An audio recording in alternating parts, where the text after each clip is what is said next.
Jealousy and envy, two things that the mind creates, two things that, they're basically the same thing, jealousy and envy. Two different words for the same thing, basically. But they rule our lives kind of insidiously. We're not truly aware how it impacts us, how they impact us. This jealousy and envy, even if you think you're free largely of this jealousy, of this envy, the way in which the mind is set up, the way it's built, that inherently has jealousy. Why? Because, like I've said in many of my videos, the mind is built on comparison, on relation, on contrasting, comparing and contrasting. And so what inevitably happens when you when you do enough comparing and contrasting, you start looking at yourself in terms of other things. You look at what other people have and what you don't have. How often do you look at what you have in comparison to what someone else doesn't have? It's more, the envy and the jealousy is like the wanting, the pining for something that you don't have. Now, what's insidious about this is that we can do it with objects, we can do it with things, but the more difficult part to grasp is kind of like psychologically, internally, mentally, what's happening when you yourself don't possess certain things that you think, attributes, certain things that you think other people have that you don't have. And then what inevitably happens is you feel less than, and then there's like certain accompanying feelings and emotions that come out of it down the line.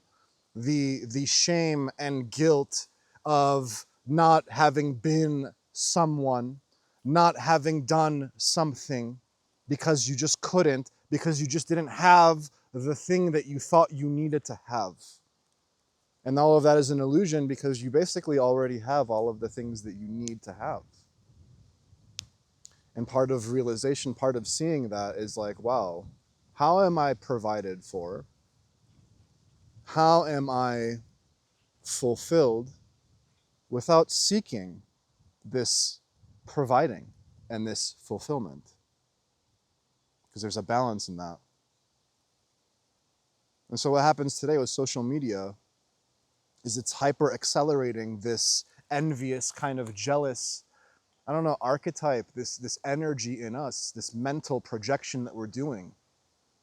And there's no rest from that because you're always, on your TikTok or Instagram, I'm talking about social media specifically right now. You're always like comparing yourself, even if you're not consciously aware of it, you're doing it. Because you're seeing all these things and it's like stimulating your mind into thinking, this is how this is for this person that you're watching. Oh my God, why do they get to go on these fancy vacations? Why can't I have that? Well, you become envious of that. And it can happen with relationships too. You see like this, relationship goals and couples, right? You're like, oh man, why does that guy get to have that girl? Why does that woman get to have this amazing man? And then we're kind of short-sighted in how we view things because we kind of like nostalgically like look at the positive only. And you're not factoring in all the negative bullshit that accompanies relationships as well. You're like, oh, I feel so lonely. I want a relationship. Why does she get to have the relationship? I want the relationship because that's going to bring me fulfillment.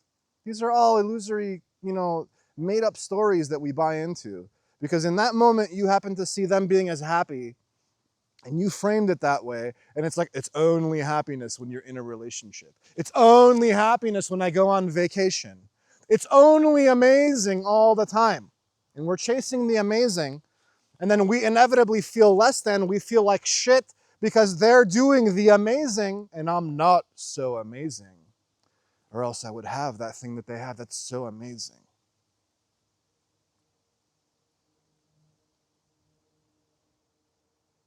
And you're like literally the most infinite fucking thing on the planet. In the image of God created man. You are the replica in the physical of what it is to be the God man or the God woman.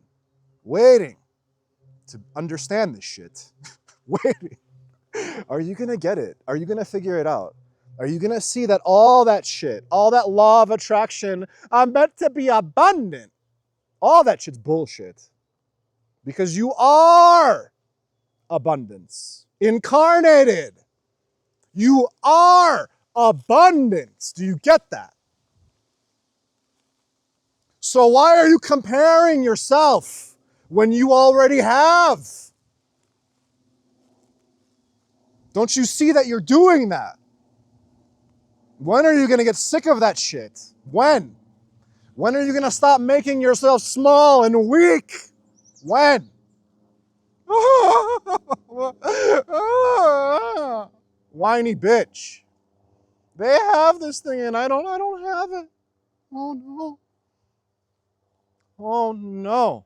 And all you're doing is everybody in like their waking hours, you know, when I like to say, like when you're alone at night, when you're in your room, when you're alone with your thoughts, with yourself.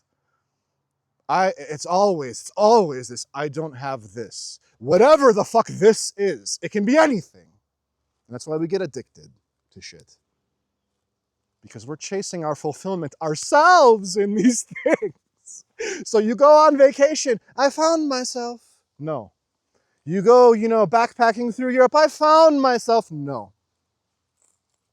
I got into this amazing relationship, I found myself. No. No.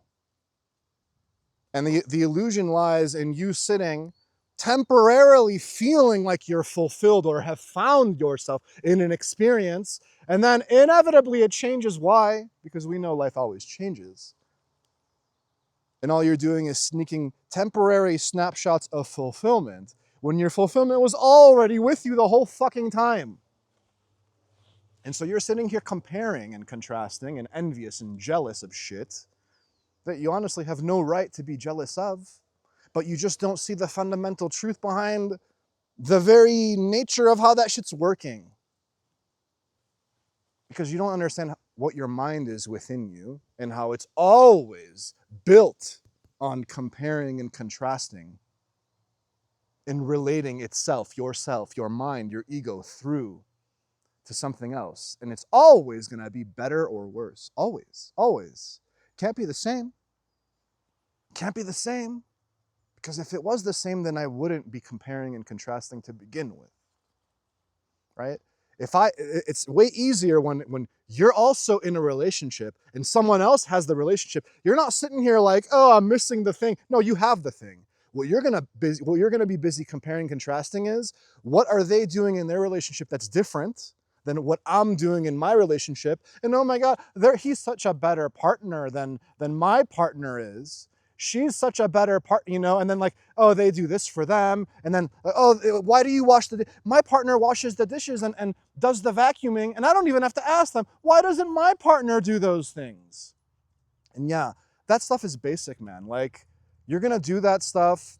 What are you saying, Darius, that we can't compare? How am I going to know what's better if I don't, examine what's better or worse? Yeah, of course, all of those things, okay? That's basic shit. But the disconnect is that you're getting lost in the mental projections and the mental masturbation of all of the comparing and contrasting that you're doing that is creating this envy and jealousy that you're feeding yourself through. And you're projecting states of envy and jealousy without recognizing that that's what you're doing just by comparing and contrasting yourself in relation to all this other shit that exists outside of you. And then you're putting this arbitrary should or shouldn't on yourself because you see it exists, right? So if the possibility of a great relationship or a great vacation or a great amazing experience exists, then I should have that too, or else it's not fair. Everybody's very entitled today, aren't they? They don't recognize their own entitlement. They don't recognize their own victimhood. It's like by you being entitled, you create your own victimhood. By you being consistently jealous and envious of what others have, You're making yourself the victim because you're not already whole and perfect in that moment. No, I need to be seeking that. Okay, stay on that hamster wheel chase, guys, and see where it gets you. You know, like I mentioned a lot that like I go on social media and I kind of keep tabs of what's going on. And I've mentioned in other videos how like people talk about how money isn't everything, but you know, if I had more money, then I'd have the, you know, security and all these great, yeah, sure. Sure. But even that security that you think you have the foundation of, that's very illusory too. Because in a moment's notice, it can be taken away from you. You think that the hardcore shit can't find you if you have some money in the bank to take care of your stability, that your world can't be turned upside down on a moment's notice because you have some money and stability. You're like, well, I can't have stability if I'm in poverty. Okay, yeah. Because there haven't been monks and saints that have taken vows of poverty to follow, you know, like a Jesus or a Buddha, and they haven't had stability in that because they have found themselves outside of things. This is advanced shit. This is like the highest level of shit, guys. When you're doing the householder kind of shit, when you're doing the wife and kids and money and career and jobs, yeah, you're obviously going to look for stability in that and money in that, and then become envious and jealous of the others that have those things that you don't have. And then what? What? I mean, everyone's in poverty compared to someone that's rich, right? Why does this person get born and they have the money and they get to have all the shit, and then you have someone else that's poor and they never get to experience those things? Where's the fairness in that? And if you're wondering about that, go watch my Life's Not Fair Karma and Justice video.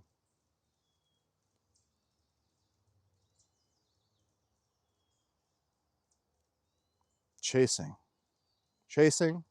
ourselves, a dog chasing its tail. So I was getting at, I go on social media and I see these things, right?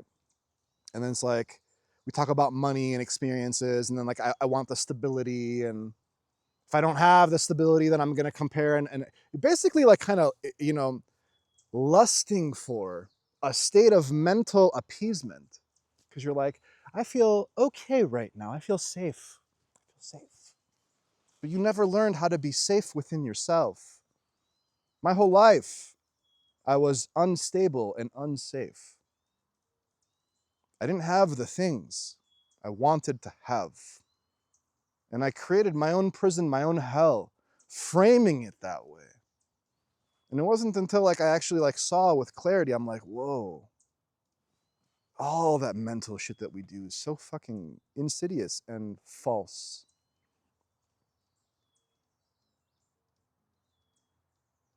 So you go on social media, you go, you know, you talk to people, you're just out in life, you know, in the wild, seeing people and seeing cars and seeing houses and seeing, you see these things, and then you're like, and it's like this illusion of possession, this illusion of thinking that you bring something into your sphere of influence and that you possess it and that you have it and you own it and you hold it and you kiss it and you love it, and that it adds to you, which is you're already kind of the fullest full you, waiting to realize that. You make it sound so simple, Darius. You make it sound so easy. You have to break through. Guys, there's only one way to do it. There's only one way. You have to remove the attachment to your mind. That's all it is. I say, like, you know, we get worried about all these things. I say, you're not going to get rid of worry until you learn how to quiet your mind. You're not going to learn how to get rid of jealous and envy. You know, the envy, it's like one of the 7 deadly sins, right? And then, you know, I did the deadliest of the deadly sins, pride. You're not going to get rid of the deadly sins. You're not going to get rid of the stuff that blocks you, the lessons that you must learn. You're not going to go through that until you learn how to quiet your fucking mind. It's really simple. How do you do that? You pray. You meditate. And it's ironic because it's like if I'm praying, how am I quieting my mind? Obviously, my mind isn't quiet in a state of prayer. No. But the more important part is it gets you in touch with your true mind and your true voice, the right-mindedness in Buddhism. That's what it gets you in touch with. So that you can now discern between all the extracurricular bullshit and baggage, this envious, jealous kind of mental noise, baggage comparison shit that pops up regularly. This is fundamental, basic shit. Learning that you need to quiet. If you're on the spiritual path, you've been watching all the videos, you like Eckhart Tolle and you like, Yogananda, and you like watching anyone, Adyashanti, and any fucking guru, modern guru, old guru that you watch, okay? And you're still watching this shit. And you're still wondering, and you're still chasing, and you're still like all this shit. You haven't figured it out yet? What have I been saying in my videos? Quiet your fucking mind. Sit down and do the fucking work. Why? Because it's the only way you're going to be free of all of this shit. So how much longer are you going to sit alone in your room at night, comparing and contrasting, worrying, wanting, desiring? I'm so spiritual. Law of attraction, I'm so fucking spiritual. And all you're doing is desiring more shit for yourself when you're already full and complete and whole. And you're buying into the baggage. You're buying into the bullshit. How much longer are you going to do that for? Wait, so you're telling me, Darius, like all I have to do is meditate more and pray more, and then eventually I'll see the same stuff that you yeah. But good luck with that. Do you have the discipline and the devotion and the faith that is required to go on that fucking path? Because it will transform your life so radically, you will not recognize yourself anymore. And you're going to be like, oh man, I see like all these people, they're doing this whole, everything. It's like the seat, the root of everything that is driving these people out in the world is this jealous, envious shit for more, lust for more. More what? So I'm going to go back again because I keep the one talking point that I kept, wanting to address. So I was saying, like, I go on social media and I see these things, and they're talking about money and stability. And this one guy comments, and I've heard this before, but like this one guy comments, I never heard of someone that's sad or upset while they're on a jet ski. I never heard, it's like, God, it's such a simplistic way of looking at things. Isn't it amazing? Wouldn't it be amazing if we could always be on the jet ski of life, chasing the tit of life, sucking on that tit for more experiences. Woo! Let's go. Hey, did you hear about Susie? She got to go to like Paris and she got to experience France. Oh my God, she did? Oh, wow.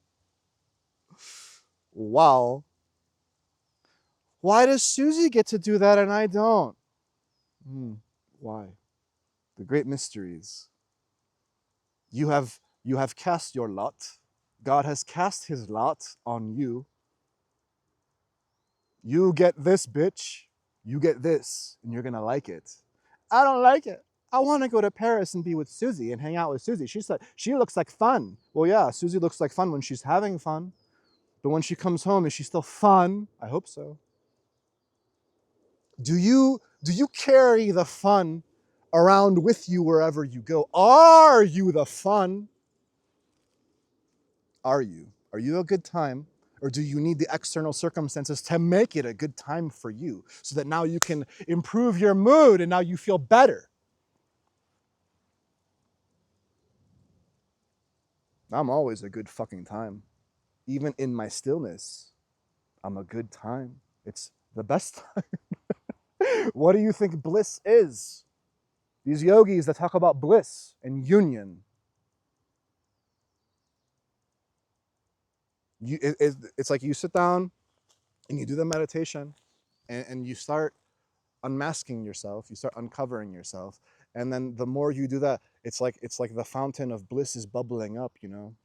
It's kind of what the illustration of what the kundalini is within the spine. If you want to, all that shit's illusory anyway, but I had a Kundalini awakening. Oh, you did? Ooh, okay. So the Kundalini rises. So there's a book called Kundalini Rises. Kundalini rises, that is literally bliss, chi,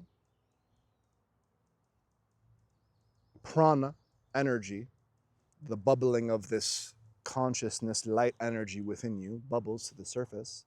As the detachment from mind, lessens more or increases, detachment, attachment decreases, detachment increases, right? Fountain bubbling up like spring of life.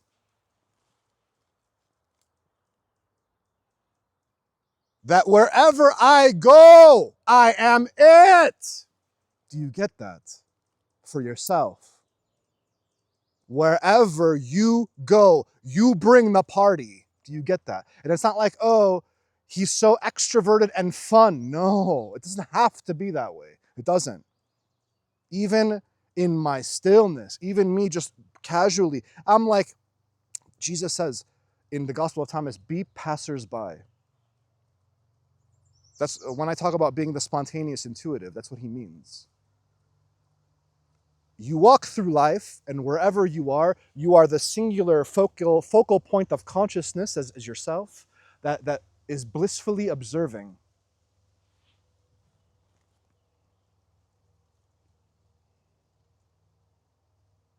And so when the awareness comes into you, when you have your awakenings and you keep seeing more and more, and the bliss of fountain of self is emerging, what's going to become very clear and apparent to you is your fundamental lack of knowing, gnostic, right? Knowing yourself, your fundamental lack of that, not having that, is what is projecting, is what's creating this projection of jealousy and envy and pride and lust and all the 7 deadly sins and all the nasty shit.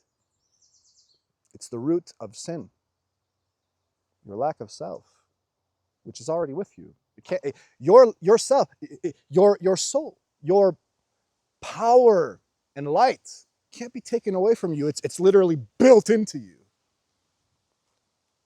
Everyone has it. And then what comes in is the insecurity and the fear. It settles up and it roots itself up in there through belief and attachment to thought and mental dialogues and stories that we're very, very willing to buy into and believe about ourselves. So what happens is that when you start learning more and more and more to quiet your mind, all you do, you see all of the mental baggage, mental masturbation shit. You're like, oh my God, it's all the same. It's all the same. And so what am I going to do? I'm going to sit in the stillness as much as possible. Because the more I do that, the more the power anchors in, and then mental stuff is just on the surface. And I'm observing it, and I'm looking at it. And if a thought of, oh, he has this and I don't have this comes in, I know immediately that's an illusion, it's false. I don't even give it power. What does that look like? How you let go of the envy and what does that look like? It means that when you have a thought that drops in, that when you're like caught up in the comparing of the mind, and which inevitably leads to you sitting here and like getting envious and jealous over shit. You're going to see it this time, though, when it comes in. That's the difference. Before you weren't seeing it, you were letting it contaminate your internal state of being. That's all. That's the only difference, guys. It's the only difference. One is thought comes in about something. She has this. He has this. I don't have this. And this is just object stuff, right? They have the car and I don't have the car. Oh no, woe is me. Before, that thought would have ruined your fucking day. You could have sat in it for a day, a week, a month, that same thought over and over coming in, driving your behavior and your mental landscape. And then the internal feeling and emotion, I feel like shit. Why? Because this story is telling me that I'm just not it, and you are it. So the stillness and the meditation and the prayer get you more in touch with this amazingness that you already are. That doesn't need law of attraction. That doesn't need to go into like a tarot reading or, some prophetic word video or some law of attraction video and claim the energy of the reading. I claim this message. Woo! You do. Yeah, it's coming in. They promised it to me. Oh, okay. But you already have it. You already are it. Isn't that what law of attraction is trying to teach you? You're already it. What are you pining for if you're already it? Well, I'm clearly not it because it hasn't come into my reality yet. You're already it. Whether it comes in or doesn't come in doesn't fucking matter. Oh my God. Oh my God, people. Everyone's meant to have all their desires fulfilled. You can have anything. If you can imagine it, you can have it. Okay. Yeah. Anything, guys. Anything. See, we get into trouble with things because, like, through God, anything is possible. We know this. At least this is what you realize. But there are limits to that as well, because other people have free will. So I can't say I desire to be in a relationship with a specific person if they don't want that. They have their own autonomy, right? Okay. So obviously that in that sense, it's not true. And, it's like, okay, well, let's look at it more simplistically. If let's desire after objects instead of specific people that have their own free will and choice. Free will and choice. Yeah. Okay. So, okay, fine. I can't be in a relationship with a specific person, but I want stuff. Lots of stuff. Like in the Matrix where Neo's about to go and save Morpheus, and they go into the thing, and he's like, I want guns, lots of guns, right? And then, like, just like this whole row of guns comes out, and he's just like, yeah, I want stuff, lots of stuff. Well, you can have it. Woo! I can? Yeah. Well, who told me that? Who told you that? Well, these people in the law of attraction community, they're it, and then they have all the stuff. Oh, they do? Maybe 1%. The same 1% that's kind of, wealthy and rich, that has the good stuff. They get to have the stuff and I don't get to have the stuff. Why does the 1% get the stuff? I don't get the stuff? You're going to turn your whole fucking life into trying to reconcile and trying to figure out why you can't have the stuff when everyone else has the stuff? It's a silly way of living, man. It's a very bitch, weak way of living. Can you get yourself to the point where you don't have anything and you're still the shit? That you accept the loserness of who you are. I like saying that. That I had my biggest breakthrough when I was like, wow, that's like my superpower. Is that I accept the fundamental loserness. How you perceive me, you would objectively label me as the loser. And I'm like, wow, that's awesome.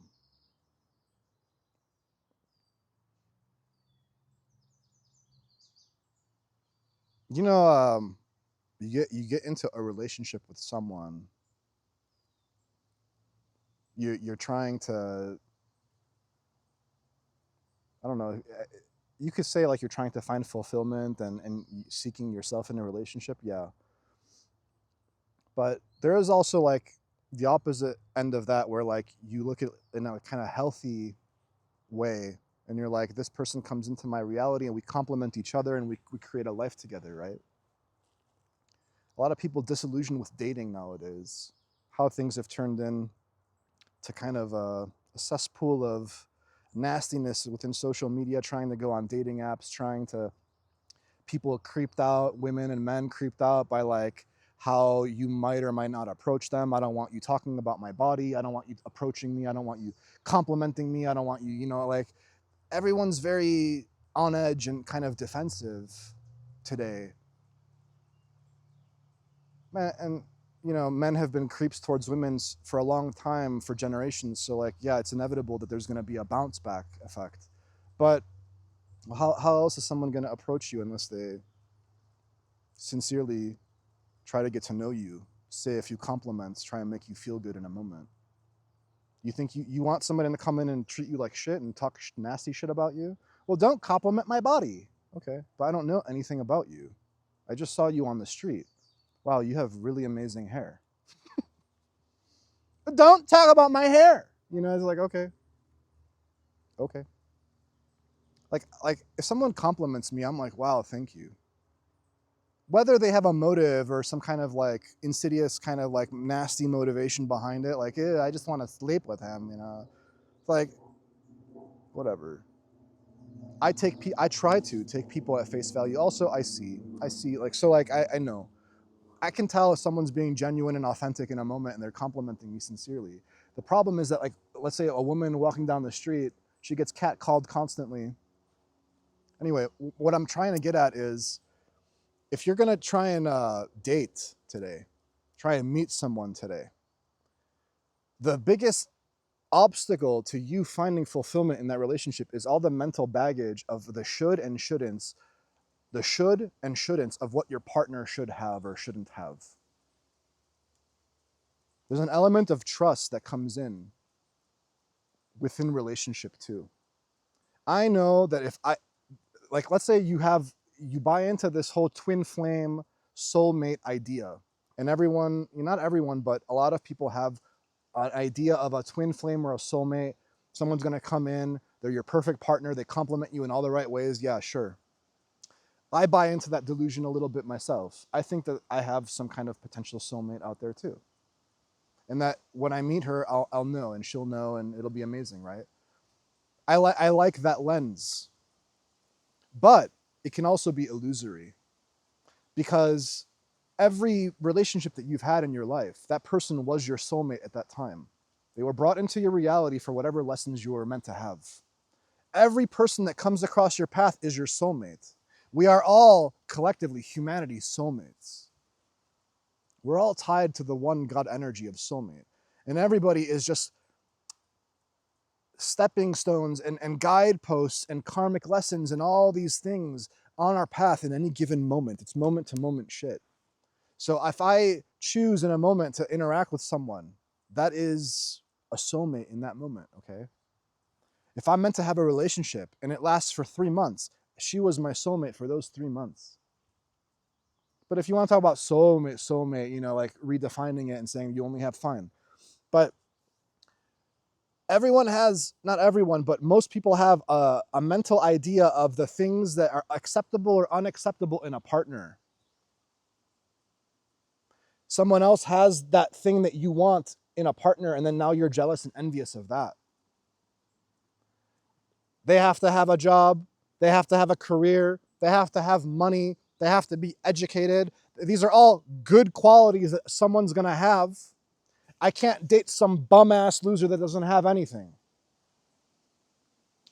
And so you think that person has a career and money, and that can't change.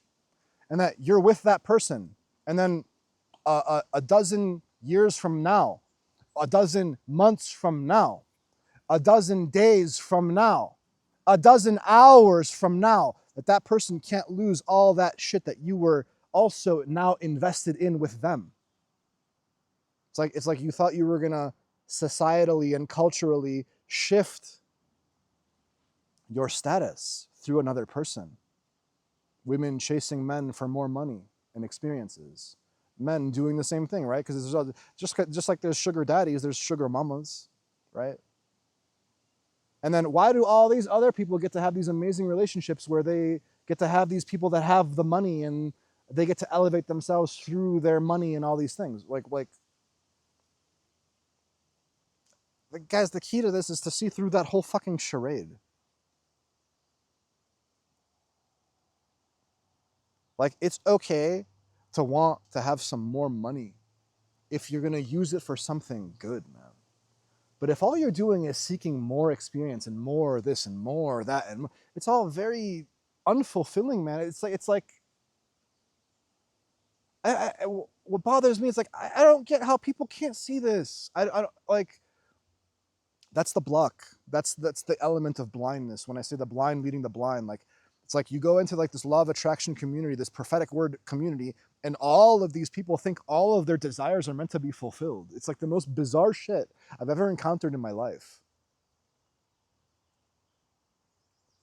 Like, are we honestly all that deluded? Where does it come from?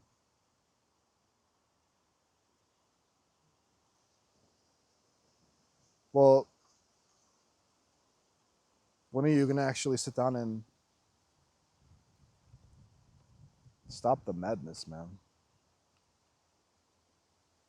Because I got sick of it. I drew the line in the sand. As an example, that the line can be drawn in the sand to give you some kind of inspiration to do it for yourself. But like, it doesn't matter how much I poke and I prod you. It's not going to happen until you actually sit down and do it yourself. And it might not be for some time. You might have to stay in that struggle for a lot longer. It's part of your karma.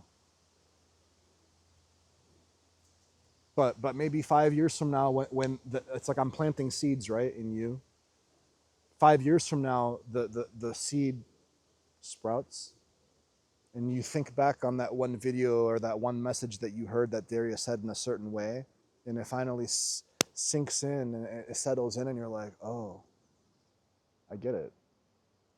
You might not get it. You might not the clarity of all of it, but in a moment, in a tiny sliver of snapshot, like I say,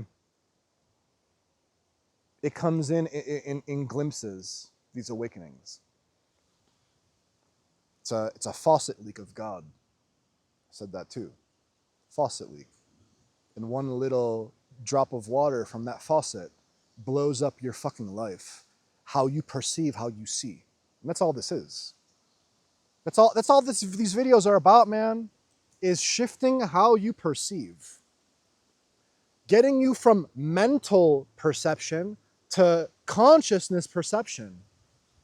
Very big difference in how, because until you like literally experience that for yourself and like what that's like, where you're like really anchored in that all the time, it's bizarre. It's bizarre. Because we're so hyper used to this mental projection all the fucking time. There's no peace there. I want the peace. So if I'm chasing desire constantly, if I'm constantly comparing and contrasting, if I'm constantly envious and jealous, and then what peace is there? What stillness is there? What power is there? The power comes from the peace, man. It doesn't come from the chasing. You're a weak bitch when you're chasing stuff. So think about this next time you're feeling jealous and envious over someone else and what they have. Or not even stuff, but mentally, like, this person is so smart. This person is so fun. This person's so amazing. And then why am I not so fun and so smart and so amazing? You're putting yourself down. You're the most fucking badass thing on the planet walking around. Do you know that? Difference between me and you is I know that about myself, though. Without arrogance, without pride. I know that the seed of what I am is the most amazing thing. And that is the blessing of the Lord in us. Can you get in touch with that? Because I promise you that when you finally do, all this shit goes away. It might still be around a little bit. It'll come in and try and tempt you back into it. But you're going to see through it. You're going to see through all of it. You're going to laugh at it. You're going to laugh at yourself. As these thoughts pop up within you, you're going to laugh at yourself, right? Like I'm making a thought yourself. No. But you're going to notice your own mind. You're going to see its stuff, and you're going to laugh at your mind. You're going to laugh at it. You're going to be like, oh my fucking God, how was I bought into it that much? And everyone, like, I go on YouTube a lot, and I'm starting to get more and more like, I'm like partly like disgusted and partly sad at seeing how many people are posting videos about spirituality and like how stuff is, and they have no fucking clue. They don't even see how what they're putting up is just their own mental baggage and conditioning that they're spewing. They heard it somewhere and now they're regurgitating some stuff that they think sounded cool. They never realize anything for themselves. And then other people come in and watch those videos and they might have tens of thousands of views on these videos. And it's like, oh my God, good shit. Wow. So profound, the things that you're speaking. And these people have no fucking clue. And that's where I say the blind leading the blind. They all have no clue. And then inevitably, we're going to compare and say, wow, Darius, you're making it sound like you're the one that has the clue and no one else has the clue. No, no. What I'm saying is, when you learn to quiet your mind and when you learn to get used to yourself, your fountain, when your bliss, your union state, when that is acting out through you most of the time, you yourself are also going to see how stupid all of this shit is out there.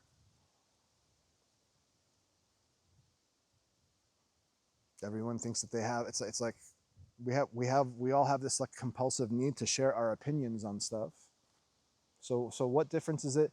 What is your opinion, Darius, versus like someone else's opinion? It's like you get to a place where your opinion isn't even your own opinion.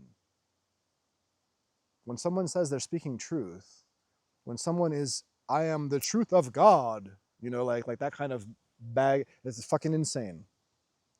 When Jesus is saying, I am the truth and the way and the light, when Jesus is speaking truths, it's not just an opinion, man. This is the same truth that all of the greatest spiritual yogis and teachers and prophets have been speaking. This is eternal shit. There's no arguing with it. And it fucks shit up because it dislodges all the mental boundaries. So what I'm saying is when I go and I see these YouTubers or whatever people on social media, anything, and they think, I can tell the energy of how they're saying it and the mental processes that they're using and arriving at conclusions, all of that shit's a joke. You see it immediately. And you will have that discernment as well. It is kind of like a superpower.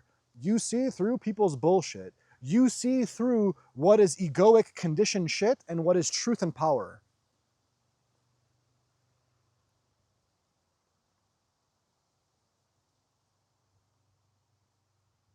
And it's like I see these things and then like I stopped reacting to it a long time ago because I recognized how like, oh, it's like, oh, Darius, look at these people, they think they know, but you know so much better. All that's an egoic trap as well, a spiritual ego. You stop doing that too. It's just like you just see them instantly for where they're at on a path. You see someone that gets jealous. You see someone that's envious or prideful, lustful, gluttony, sloth, all of these 7 deadly sins, whatever they are. You see them where they're at. You see what's motivating their behavior. You see what's dictating their own internal state of being. You see all of that.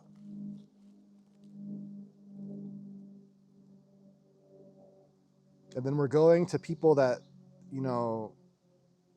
we put up on the pedestal that we think are going to treat us or heal us or give us advice. And these are the same, very, very same people that are just as flawed as the people that are seeking treatment from the flawed people.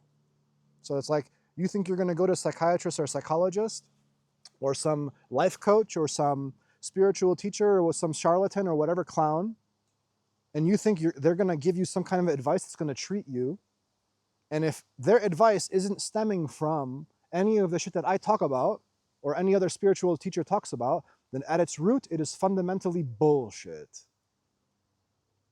That's the point that I'm making. I'm not saying psychiatrists and psychologists can't help you. I'm not saying that a life coach or a spiritual whatever can't help you. What I'm saying is help yourself. Meditate. Become familiar with your own internal state of being, your own energy. Become familiar with the platform of God in you.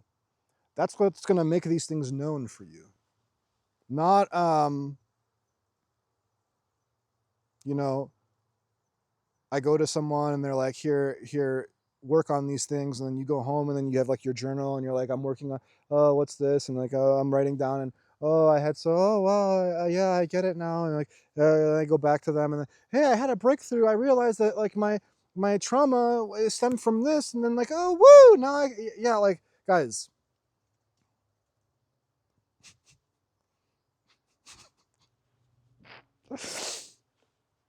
the biggest trauma that any human has ever had is the buildup of a mind.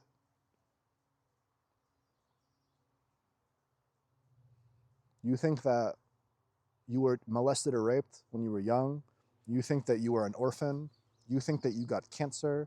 You think that any traumatic shit, that is nothing compared to what your mind is and how it traumatizes you every waking moment of every day of your life. So you are born, you learn, the ego comes in, the I, the me, right? And then all the nasty shit that comes out of this I and this me and me first mentality, the selfishness, all that shit, can't can't there's no selfishness without an I. There's no selfishness with that's where non-duality gets it right. You know, you quiet the I, you quiet the mind. Okay.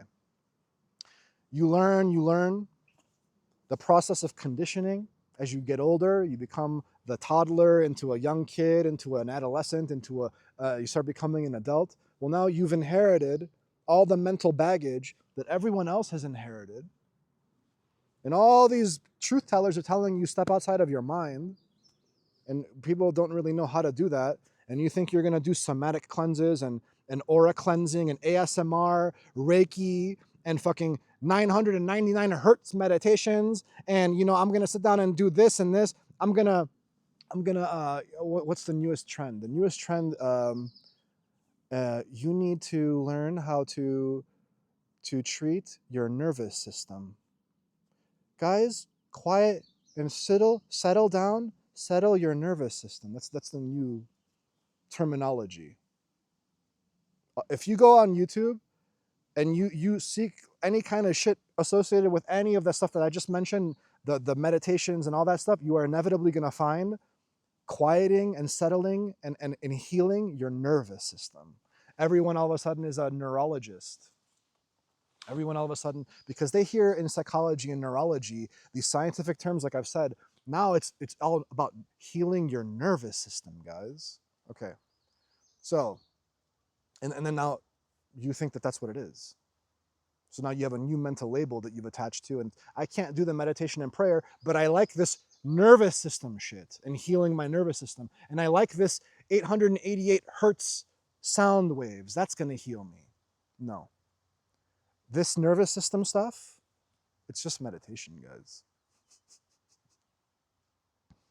I don't know. Meditation and prayer have been around for thousands of years, but because we reconditioned ourselves and relabeled it as nervous system therapy, now it's more scientific and credible. Bullshit, all of it. Still, it's the same thing. Anyway, you guys keep watching all these different videos on YouTube, looking for your salvation in these things.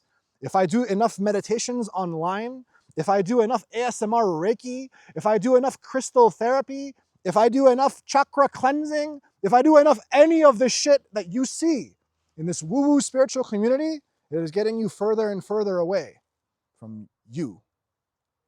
You don't see why or how, because you are giving your power away to those things, thinking that they hold some kind of salvation for you, and they don't.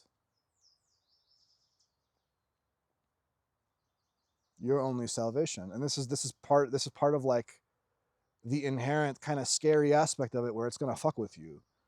It's like, what? Like it was always, yeah, it was always with you. On any moment's notice, you could have actually stopped all of the shit that you were chasing, whether it was spiritual videos, spiritual books, desirous stuff, addictions, any physical chase or spiritual chase. You could have stopped all of that at any time and empowered yourself and sat down and done it yourself on yourself. The power doesn't lie with a Jesus outside of you that you need to believe in. The power doesn't lie with a Buddha outside of you or a Muhammad outside of you. You are your own Buddha. You are your own Jesus. That's why they talk about so much this Christ consciousness shit. I don't like using that term because if I keep saying Christ consciousness, it's automatically being attributed to Jesus. And it's like, let's break away from that. Or this like Bodhi Buddha nature. It's like if I keep saying I'm searching for my own Buddha, then I'm it's like I'm trying to bring Buddha into me or some weird thing. I'm trying to bring Jesus into me. It's these dogmatic religious things. No, no. Use the teaching, use the truth of what they're pointing to for yourself. That eventually merges into the all self. Nervous system healing and chakra meditations and dating and like relationship, advice. And it's just like everyone, it's like, how lost are you? Like, how powerless are you? How powerless have you made yourself? Don't you see that's what you're doing? Even sitting down and watching me. Darius has some truths and he's going to illuminate some aspect for me. Guys, I'm just trying to get you to realize what I realized for myself. And I'm putting it in as many ways as I can possibly think of it. For you to realize that what I have, you have. What anyone else has that you ever pined for, that you were ever jealous and envious of, you already have it. Well, no, that's not true because they have, the yacht and I don't have the yacht. The point is they have a yacht and they're still lost.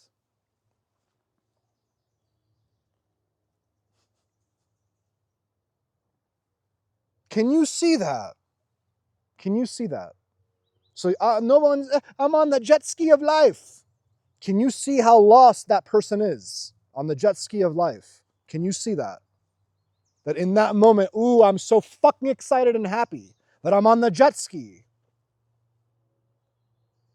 And then what happens? Because it's always shifting, right? The next moment happens. I stop doing the jet ski. Oh, okay. Now I feel like shit. I look back on that day. Wow, that day was so fun. Now, a few years go by. Remember that time that we went to that lake and we were on that jet ski? How amazing that one. Yeah, that was great times, wasn't it? Yeah. Well, what about now? Oh, it's not so much great times. Why? Because I'm comparing and I'm envious of my former self. That was so amazing when I was on the fucking jet ski. You can be envious and jealous of your own self that had some stuff that you lost. Oh, we're such bitches. And what makes us the bitch? It's the mind, because the mind's always acting a fool. Wow, longer video. I guess what happens now. That's what I've noticed is like, as I don't do videos for a while, and then like that's why like my last 3 videos, they were all like over 40 minutes. It's like when I put out more and more videos, I guess I keep my videos under 30 minutes or something, or around 30 minutes. But then it's like some suppressed energy that needs to come out in me. So it's like if I wait a month or 2 or 3 between videos, I gotta do longer videos to get it out. The channeled spirit, whatever. It's kind of like I like tapping into this energy. It's part of the duality of me. The duality of me. It's like I'm not always fiery. I go out in life. I'm not like it's almost like my alter ego. I sit down on this channel and I become very forceful and fiery, and it all comes out, and it's like and then I go and it's like I become Batman or some shit, and then like I go into my regular life and I become Bruce Wayne or Peter Parker, and then like now I'm like Spider-Man or Batman. Woo! Right? No, I'm always Batman. I'm always Spider-Man. I'm always whatever the fucking archetype I feel like choosing in any moment I want to be. and it sounds arrogant or condescending to someone else. It's like, oh, you're so full of yourself. No, it's just like an archetype is just a mental energy. It's like whatever conditioned shit we attribute to a specific archetype. Well, if you know that mentally, you can bring that into you, and that's the beauty of the fountain, man. That's the beauty of this platform, is that because you realize you're this base, the rest of the stuff that comes on top is very malleable in a moment. So when I say you become the chameleon, you become the shapeshifter, because you're so rooted with the stillness, whatever needs to come in on top for a moment, you can tap into that because you know of it. That's the power of the mind. But when the mind is overactive, mental, just traumatizing you, the biggest trauma, right, that I was saying earlier, when that's doing that, there's no power in that.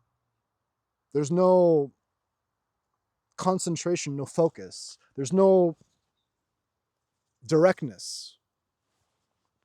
It's very all over the place, and what do you think ADHD is? What do you think all of these modern mental illnesses are? What do you think all this shit is? It is all different manifestation of mind stuff. And the only healing is quieting. That's it. That's it. Go find me a Christian or Buddhist monk that has spent dozens of years meditating and see if they have a mental illness. You guys know, like even with schizophrenia, like the most hardcore mental illnesses. If you guys go and read the biography, or the story, the life of Saint Anthony the Great. He was one of the first monastics in the Christian tradition, okay? You go and read his biography, the stuff that he experienced. He took up like a vow of poverty or of chastity, whatever. And then he went into the cave and he was having his battle with the devil, and he was having all these visions and these hallucinations. This motherfucker, if he was diagnosed today, is schizophrenic. And he spent years battling his demons. Just prayer, just like meditative prayer, constant prayer. And he had this karmic debt, this karmic load. God's like, I'm going to create you this way, Anthony. And you're going to vibe with this Jesus guy. And you're going to go into the cave. And you're going to meditate and pray. And you're going to heal the devil in you. And that's what he did. And then, decades later, he emerges from the cave and he starts speaking like golden mouth, golden tongue, fountain of truth shit. And they didn't have no psychotherapy and meds back then, guys. So how did he do that? He did it himself through spirituality. So it's possible. The question is, so here's the other part. And maybe this is like one of the last things I'm going to talk about today because I've been here for a while. You go to therapy, or a psychiatrist or psychologist are going to talk to you. Okay. And in one of my videos, I said, if I go and tell a psychiatrist or a therapist, you can heal basically all of the mental illnesses through meditation and stillness.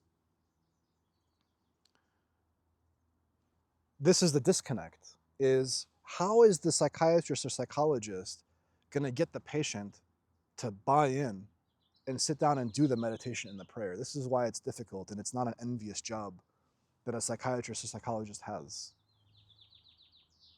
And that's why they give you the meds and do the therapy and all the talk, because they have to get you to buy in to the program, okay?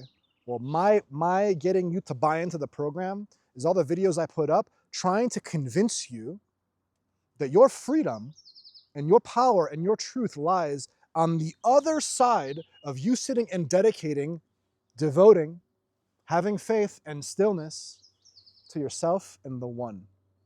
And when you do that, you will eventually find yourself. Just play out in time. It does. Now, with someone like that, how Yeah, Darius, okay, fine, we agree. I talked to a psychiatrist. I agree, Darius. I believe you. You can heal the mental illnesses through stillness and meditation, right?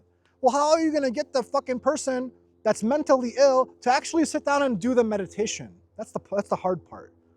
How is Yogananda going to get through to me and say, Darius, you got to meditate? I'm the one that has to draw the line in the sand and actually do it. So you going to therapy doesn't mean fucking shit if you don't buy into the therapy. And so these videos, me talking, this is therapy. Are you gonna sit down, and also disclaimer, don't be a fucking idiot, right? I'm not a medical professional, not any of this shit. What I'm saying is, it's not traditional therapy, right?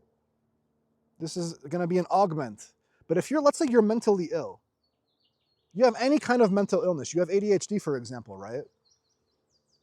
I assure you that if you devote enough time and sincere effort and meditation and prayer, you can resolve whatever ADHD symptoms you think you might have. Everyone thinks that this shit's like genetic. Yeah, of course, there's a genetic component to mental illness, of course. But these things can be modified through behavior, man. Because it exists within the mind. And the mind has the same fundamental root. So it's like the root of the mind and all the shit that spawns out of it. Yeah, one manifestation of it is going to be a specific mental illness. And then another manifestation of it's going to be another mental illness. But the root is the same. And underneath the root is the fucking platform of stillness in God, in you, your soul, your light. And if you talk about this shit enough, it's too spiritual and woo-woo. It's not scientific and credible. Fine. I'm just a charlatan then, I guess. I don't know what I'm talking about. I don't know what I'm talking about. I only personally healed a lifelong, what they diagnose as lifelong mental illness. You're bipolar and you're going to be that for the rest of your fucking life. Nope, I disagree. Everyone's fucking bipolar, guys. That's what the mind is. The mind is bipolar. The mind is dual. That's what the duality is. You feel happy, you feel sad. Ooh, you're bipolar, I guess. Yeah.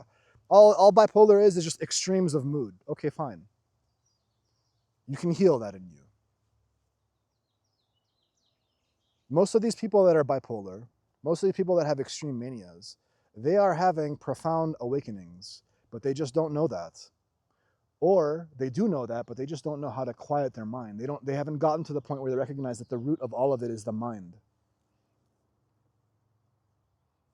That's it. It's basically all it is like spirituality is basically just mind therapy. If you want to call it anything. It's like, how do I bring my mind into balance so that my spirit and my soul and my light can shine? That's all it is. And then in another video, I'm like, well, spirituality, if you boil it down, it's just surrender. It's just faith. Yeah, that too. First comes the stillness, then comes the surrender. You can't have surrender if you're busy resisting. So resisting means not surrendered, obviously. Well, what is the most surrendered, faithful state? It's the stillness. How do you get in touch with the stillness? You put on the 999 hertz meditation. Woohoo! I love that shit. Wait, you're telling me that all I have to do is put on some frequencies and sound therapy and it's going to heal me automatically? Yeah, it'll do all the work for you. You don't have to do anything. Put it on in the background and God's just magically healing you. Oh, really? I don't have to do shit. I don't have to sit down and consciously focus my own internal awareness, consciousness on myself. I don't have to do any of that. So these people that think that they're telling you, these are the clowns and the charlatans that I talk about. These people that think that they're telling you things. Evaluate the person. Evaluate them. Because then any advice that follows from it.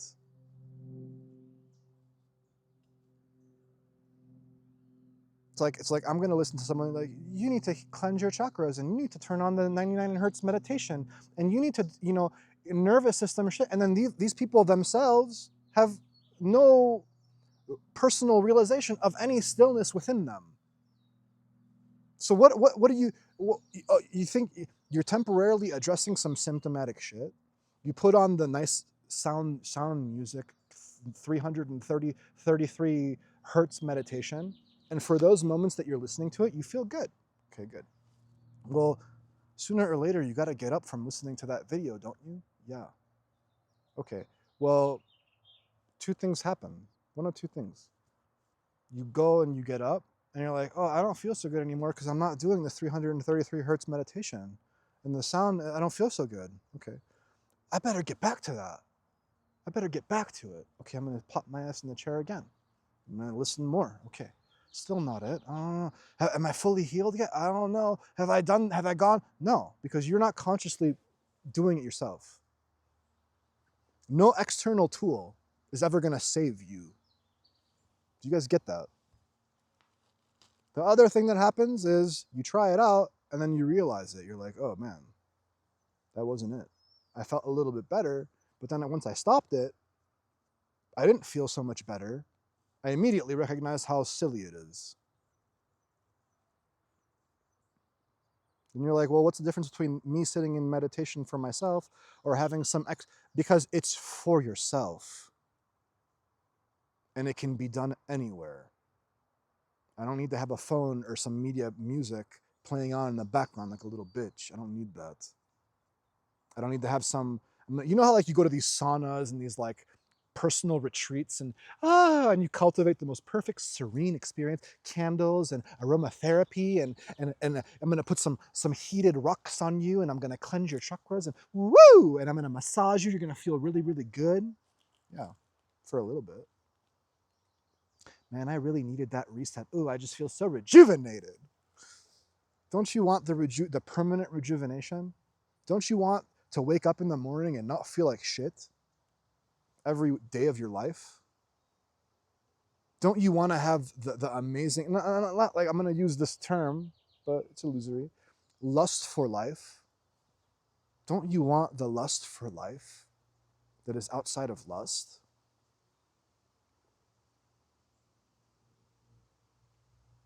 You can have it.